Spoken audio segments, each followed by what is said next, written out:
Hi everyone, it's Tony here. In today's short video, I'm going to show you how you can attach a file to a Word document. This is really useful when you're putting together a report and you want to refer to another file, like a spreadsheet. Rather than copying and pasting the content of the file, which can sometimes get a bit messy, embed the file instead. The recipient of the report can then just double-click on the file to open it. Let's take a look.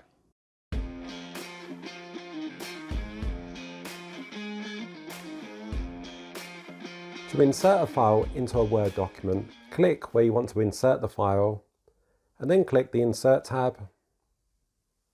And then over here under the text group, click on this drop down, and you've got Object.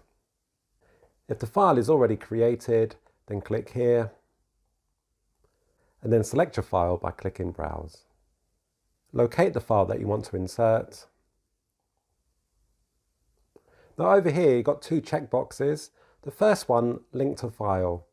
Only use link to file if the people that you're sending this document to have access to the file's location. So perhaps it's on a shared network drive.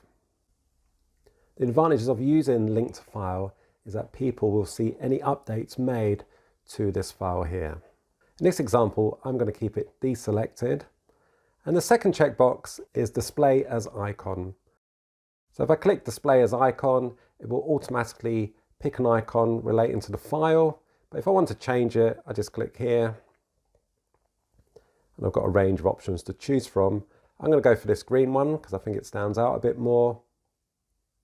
Caption allows you to change the text that goes alongside that icon. So in this example, I've given a little instruction, a bit more information about what this file is all about. So I then just click OK. And then OK to complete. So there's the spreadsheet embedded into the Word document. Click like if you found this video useful, and to see future videos like this, then please click subscribe, and I will see you in the next video.